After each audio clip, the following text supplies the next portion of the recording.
দর্শক বন্ধু, আমার এই নিউজ চ্যানেলে আপনাদের প্রত্যেককে জানাই স্বাগত। আজ যে বিষয়টি নিয়ে আমি আপনাদের সামনে উপস্থিত হলাম সেটা দেখুন। আমাদের রাজ্যের মাননীয়া তথা তৃণমূল দল হাইকোর্টে ধাক্কা খেয়ে সুপ্রিম কোর্টে গিয়েছিল এই কারণে যে ভোট গণনার সময় কেন শুধু কেন্দ্রীয় সরকারি কর্মচারীরাই গণনা কেন্দ্রে কাউন্টিং সুপারভাইজার হিসেবে নিয়োগ করা হচ্ছে কমিশনের পক্ষ থেকে। বিষয়টা তাদের মনঃপূত না হয় তারা এই কাজ করেছিল, কিন্তু সুপ্রিম কোর্ট আজ অর্থাৎ 2রা মে বলে দিয়েছে যে গণনা সংক্রান্ত মামলায় এখনই কোনো নির্দেশ নয়, প্রথম কথা। আর দ্বিতীয় কথা হচ্ছে নিজের জারি করা বিজ্ঞপ্তি অনুযায়ী কাজ করবে কমিশন। এ ব্যাপারে আইনজীবী কৌস্তব বাগচি তথা এবারে 2026-এর বিধানসভা নির্বাচনে ব্যারাকপুর বিধানসভা কেন্দ্রের বিজেপি প্রার্থী তিনি কি বলেছেন আপনারা শুনুন। বললাম দিদির সব রাস্তা বন্ধ হয়ে গেছে, সে সেই সুপ্রিম কোর্টের দরজাও ঠকঠক করলেন, সেই দরজাও কেউ খুললেন না। এবারে দিদি চিন্তা করুন, কাশী বিশ্বনাথ যাবেন না কোথায় যাবেন, না বৃন্দাবন যাবেন, ট্রেনের টিকিট কেটে নিন, না পাকিস্তান যাবেন না বাংলাদেশ যাবেন, দিদি এখন বিষয়গুলো ভালো করে দেখে নিন। কারণ 4 তারিখ পরে দিদির আর কোথাও যাওয়ার জায়গা থাকবে না। খারাপ লাগছে দেখে, তবে আমার একটা জিনিস, দিদির স্পোর্টিং স্পিরিট এর কথা, আমি এই কথাটা বারংবার বলছি। গত পরশুদিন রাত্রির বেলা থেকে যেভাবে মমতা বন্দ্যোপাধ্যায় এই ফলাফলটা মেনে নিয়ে বিরোধী নেত্রীর ভূমিকায় অবতীর্ণ হয়ে গেছে, সংগ্রাম পাহারা দেওয়া থেকে শুরু করে যেটা করছেন, একদম অপোজিশন লিডারের কাজ শুরু করে দিয়েছেন। তাই বললাম দিদিমণি এত আগে এগুলো না শুরু করলেই পারতেন। ঠিক আছে, 4 তারিখের পরে আগে প্রাক্তন হোক, তারপরে এই কাজগুলো শুরু করুন। এবারে আইনজীবী কৌস্তব বাবুকে প্রশ্ন করা হয়েছিল যে এই মামলার যৌক্তিকতা আছে কি। উত্তরে তিনি কি বলেছেন আপনারা শুনুন। কোনো মাথামুন্ডুই কিছু নেই, এটা যা কিছু দেয় করে একটা ঘেটে দেওয়ার চক্রান্ত হয়েছিল। সুপ্রিম কোর্ট এই ধরনের মামলা শোনে ইলেকশন কমিশনের পারভিউতে। Does the judiciary have any entitlement to intervene? এটা তো কোনোদিন হতে পারে না। এর মধ্যে তো কোনো আরবিট্রারিনেস নেই, এর মধ্যে তো কোনো violation of principal of natural justice নেই, কোনো গ্রস মেলাপিডে নেই যেখানে সুপ্রিম কোর্টকে ইন্টারভিন করতে হবে। কোনো ওয়েডনেসবারি প্রিন্সিপালের ভায়োলেশন নেই, তো সেই ক্ষেত্রে কিসের সুপ্রিম কোর্টের ইন্টারফিয়ারেন্স হবে? এগুলো আমরা জানতাম, এগুলো আমরা চেষ্টা করে নিই। দেখো, বলে না ওই ফাঁসির সাজায় যাদেরকে ঝোলানো হয় তাদের শেষ ইচ্ছা সবসময় পূর্ণ করা হয়। ওরা এখন শহীদ হতে চলেছে, ওদের যা যা ইচ্ছা আছে পূরণ করে নিক, আমাদের কোনো আপত্তি নেই। এবার শোনাই এই ব্যাপারে আইনজীবী ফিরদৌস সামিন কি বলেছেন। থাপ্পড় খেতেই তো গেছিল। দেখুন, তৃণমূল কংগ্রেস যদি মনে করেন যে শুধুমাত্র তাদের পছন্দের লোকদের দিয়ে সমস্ত ভোটের কার্যাদি পরিচালনা হবে, তাহলে সেটা তাদের বোকামি। কিন্তু তারা বারবার এই বোকামিটা করতে চান এই কারণে, তারা ভাবেন যে সবকিছু যেমন পঞ্চায়েতে লুট করেছিলাম, বিধানসভাতেও লুট করে নেব। পঞ্চায়েতে জেতা ক্যান্ডিডেটের কাছ থেকে সার্টিফিকেট কেড়ে নিয়ে অন্য ক্যান্ডিডেট যারা পরাজিত হয়েছিল তাদেরকে সার্টিফিকেট দেওয়া হয়েছিল, এটা পঞ্চায়েতে ঘটেছিল। ওরা একইভাবে ভাবছে বিধানসভায় যদি একইভাবে ওই নিজেদের কর্মচারী রেখে তাদেরকে দিয়েই যদি আবার ওই একইভাবে পঞ্চায়েতে যেমন ভাবে লুট চালিয়েছিল ওভাবে লুট চালানো যায়। এখন তো সেটা হবে না, সেটা কোনোভাবেই সম্ভব নয়। তাই নির্বাচন কমিশনের সর্বোচ্চ ক্ষমতা দেওয়া আছে সংবিধান সম্মতভাবে, এবং নির্বাচন কমিশন ডিসাইড করবে তারা কাদেরকে দিয়ে এই নির্বাচন পরিচালনা করবে। এখানে কোনো একজন রাজনৈতিক দল বা কোনো একটি রাজনৈতিক দলের নেত্রী বা কোনো একটি রাজনৈতিক দলের নেতা তারা ঠিক করতে পারেন না যে ভোটটি কিভাবে পরিচালনা হবে। ভোটটি পরিচালনা করার সর্বোচ্চ ক্ষমতা নির্বাচন কমিশনকে দেওয়া আছে, এবং নির্বাচন কমিশনই ঠিক করবে গণনা কেন্দ্রে কেন্দ্রের সরকারের কর্মচারী থাকবে না রাজ্যের সরকারের কর্মচারী থাকবে, নাকি কেন্দ্র রাজ্য উভয়ের কর্মচারী থাকবে, এটা ঠিক করবে নির্বাচন কমিশন। সেখানে কোনো রাজনৈতিক দলের কিচ্ছু বলার থাকে না। আপনি তৃণমূল কংগ্রেস এত ভয় পাচ্ছে কেন?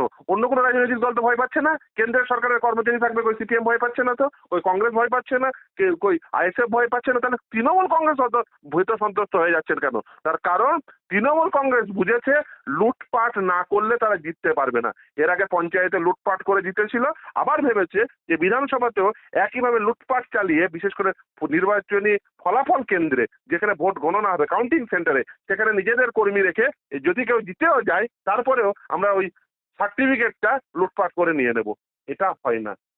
এই গণতন্ত্রের যে উৎসব, এই উৎসব পালিত হবে নির্বাচন কমিশন যেভাবে চাইবে সেইভাবে।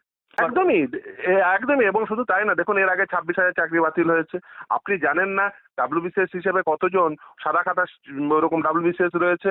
আপনি জানেন না অন্যান্য বিভিন্ন নিয়োগ প্রক্রিয়ায় কতজন ওরকম তৃণমূল কংগ্রেসের দ্বারা নিয়োগপ্রাপ্ত রয়েছে? ফলে এখনো পর্যন্ত সেটা বেরিয়ে আসেনি। আমরা চেষ্টা চালিয়ে যাচ্ছি বিভিন্ন নিয়োগ প্রক্রিয়ায়, যেখানে দেখেছেন এর আগে এক বিডিও, তিনি এখনো ছুটে ছুটে বেড়াচ্ছেন, কিন্তু তিনিও তো এই সাদা খাতার বিডিও বলেই তো লোকে মানে বলেন, এবং তার মামলা এখনো কলকাতা হাইকোর্টে পেন্ডিং। ফলে বিভিন্ন অভিযোগ রয়েছে।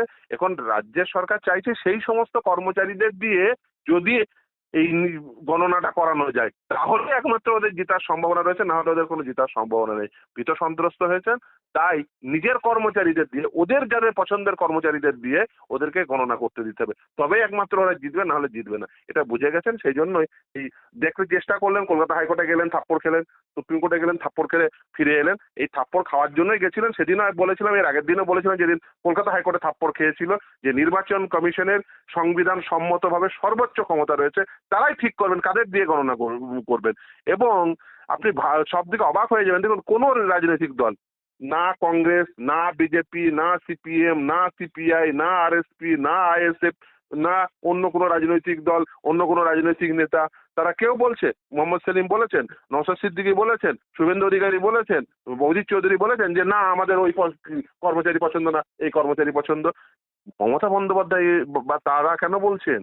তার কারণ তার রাজনৈতিক দল বলতে বাধ্য হচ্ছেন, তার কারণ তারা বুঝেছেন যে যদি তাদের পছন্দের কর্মচারী দিয়ে গণনা করানো যায় তবেই তারা জিতবেন, না হলে তারা জিতবেন না। তার কারণ তারা এর আগে পঞ্চায়েতে দেখেছেন, পঞ্চায়েতে একইভাবে লুটপাট করেছেন। সেই জন্যই লুটপাট করে একমাত্র জিততে হবে, আদারওয়াইজ ওদের জেতার কোনো স্কোপ নেই। আরও দেখাই যে ইউটিউবার সন্তু দত্ত কি বলেছেন, আপনারা শুনুন। এই যে মামলা, এই মামলাতে মুখ তো পুড়েছে, জঘন্যভাবে পুড়েছে। আপনাদেরকে মিনিটটা একবার শুনিয়ে দিই। এর আগের দিন মানে হাইকোর্টে বিচারপতি কৃষ্ণা রাও শুনানিতে বলেছিলেন কেন্দ্রীয় কর্মচারীদের নিয়োগ বৈধ, হাইকোর্টের পর্যবেক্ষণ, কমিশনের সিদ্ধান্তে বেআইনি কিচ্ছু নেই, মামলাকারীর অভিযোগ প্রমাণহীন, যদি ভবিষ্যতে গণনায় কারচুপি প্রমাণ হয় তবে ইলেকশন পিটিশনের মাধ্যমে চ্যালেঞ্জ করা যাবে। হাইকোর্টের এই নির্দেশকে চ্যালেঞ্জ করে সুপ্রিম কোর্টে গিয়েছিল তৃণমূল। এবার আজকে বিচারপতি পিএস নরসিংহ এবং বিচারপতি জয়মাল্য বাগচির বিশেষ যে বেঞ্চ, সেখানে এই মামলাটির কিন্তু শুনানি শুরু হয়।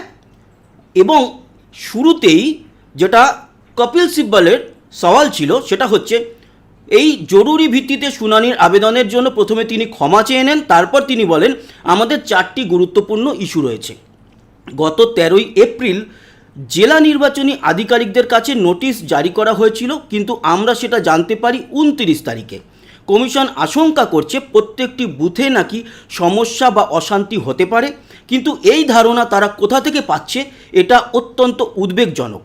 তারপর কপিল সিব্বল কন্টিনিউ বলতে থাকে কেন্দ্রীয় আধিকারিকদের নিয়োগ প্রসঙ্গে কপিল সিব্বল বলেন গণনায় প্রতিটি টেবিলে ইতিমধ্যেই কেন্দ্রীয় সরকারের একজন কর্মী রয়েছে যাদের মাইক্রো অবজারভার বলা হয়, তাহলে আবার কেন আরও একজন কেন্দ্রীয় সরকারের কর্মী প্রয়োজন? এখানে আমি ব্যক্তিগতভাবে বলতে পারি নির্বাচন কমিশন এই ভোটের দায়িত্বে রয়েছে, তারা ভোটটা করাচ্ছে। তারা যদি মনে করে যে ওখানে 10 জন কর্মী তারা নিয়োগ করবে, যারা ভোটে অংশগ্রহণ করছে তারাই ঠিক করবে কে গণনা করবে, তারাই ঠিক করবে কোথায় গণনা হবে। এক্স্যাক্টলি আমার এই কথাটা, প্রশ্নটা বা শুনানিতে কিন্তু হাইকোর্টে কমিশনের তরফের যিনি আইনজীবী ছিলেন সেম কথাটা বলেছিলেন। যাই হোক, এরপরে কপিল সিব্বল আরও বলেন সার্কুলারেই বলা রয়েছে একজন রাজ্য সরকারের কর্মী থাকা উচিত, কিন্তু তারা কোনো রাজ্য সরকারের মনোনীত প্রতিনিধিকে নিয়োগ করছেই না। করলেই তো জল মেশাতে সুবিধা হবে না দুধে। সিও বলেছেন বিভিন্ন মহল থেকে গণনা প্রক্রিয়ায় সম্ভাব্য অনিয়ম নিয়ে আশঙ্কা প্রকাশ করা হয়েছে। এটি সরাসরি রাজ্য সরকারের দিকেই আঙুল তুলছে। কিছু না কিছু তথ্য তো থাকা উচিত। প্রতিটি বুথে যে আশঙ্কার কথা বলা হচ্ছে সেই তথ্য কোথায়? তারা এই বিষয়ে কোনো তথ্য প্রকাশ করেনি। আর কেন আমাদের জানানো হলো না যে সেখানে কেন্দ্রীয় সরকারের প্রতিনিধিকে রাখা হবে? তোমাদের কেন জানাতে হবে? আপনারা হচ্ছেন পার্টিসিপেট করেছেন, মানে যারা পরীক্ষা দিচ্ছে সেই পরীক্ষায় বসা স্টুডেন্ট ঠিক করবে কোন মাস্টার আমার খাতা চেক করবে? এটা স্কুলের দায়িত্ব, সেরকম নির্বাচন কমিশনের দায়িত্ব যে ভোট গণনায় কারা অংশগ্রহণ করবে। এবার বিচারপতিদের প্রশ্ন। বিচারপতি জয়মাল্য বাগচি বলেন, রাজনৈতিক দলগুলির সঙ্গে যে আলোচনা করতে হবে সেটা কোথায় বলা রয়েছে? এক্স্যাক্টলি। এর জবাবে কপিল সিব্বল জানান, সাধারণত তাদের জানানো হয়ে থাকে এই সংক্রান্ত তথ্য। বিচারপতি বলেন, কাউন্টিং সুপারভাইজার এবং কাউন্টিং অ্যাসিস্ট্যান্ট কেন্দ্রীয় সরকারেরও হতে পারেন, আবার রাজ্য সরকারেরও হতে পারেন। সুতরাং যখন এই বিকল্পটি নিয়মেই রয়েছে তখন আমরা বলতে পারি না যে এই নোটিফিকেশনটি বিধিবিরোধী। অতএব কপিল সিব্বল তারপরে যুক্তি দেন। তিনি বিচারপতিদের বলেন, কমিশন সিদ্ধান্ত নিতেই পারে দুজনই কেন্দ্রীয় সরকারের কর্মী হবেন, এতে কোনো নিয়মভঙ্গ হচ্ছে না। তৃণমূলের তরফে এরপর কপিল দাবি করে সার্কুলার মেনে কাজ করা হচ্ছে না।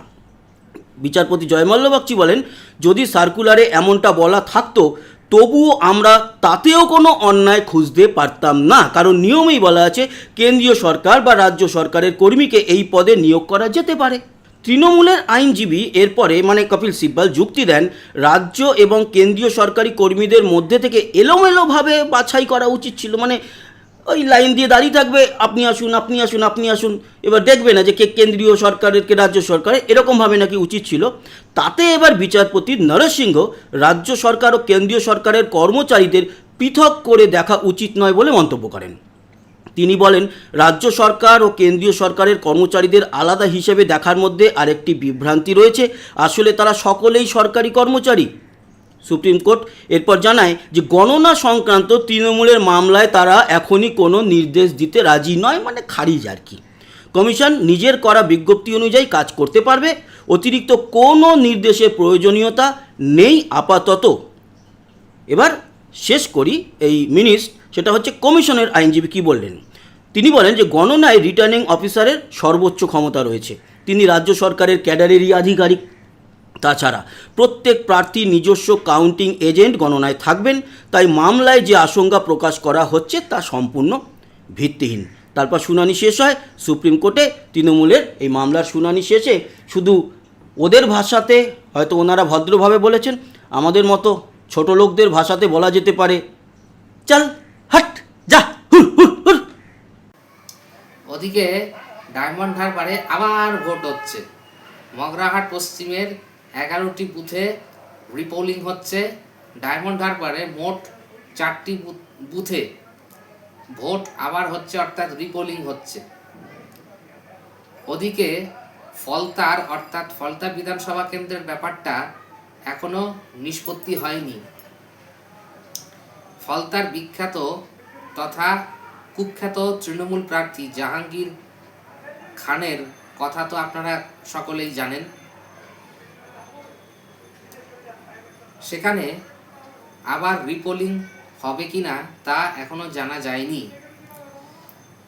আরও বলি, ফলতার মা বোনেরা জাহাঙ্গীর খান ও তার বাহিনী দ্বারা পীড়িত হচ্ছিল দীর্ঘদিন ধরে। জাহাঙ্গীরের সাগরেদদের গ্রেপ্তারের দাবিতে তারা জাতীয় সড়কে জমায়েত হয়ে একরকম জাতীয় সড়ক অবরোধ করেছে।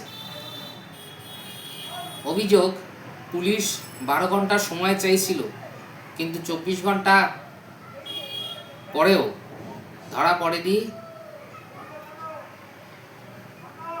ইসরাফিল। এলাকায় দাপিয়ে বেড়ালেও তৃণমূলের এই মহামান্য ব্যক্তিকে গ্রেপ্তার করতে পারছে না পুলিশ, কেন? যাই হোক, বাকি আপনাদের মতামত জানাবেন কমেন্ট বক্সে।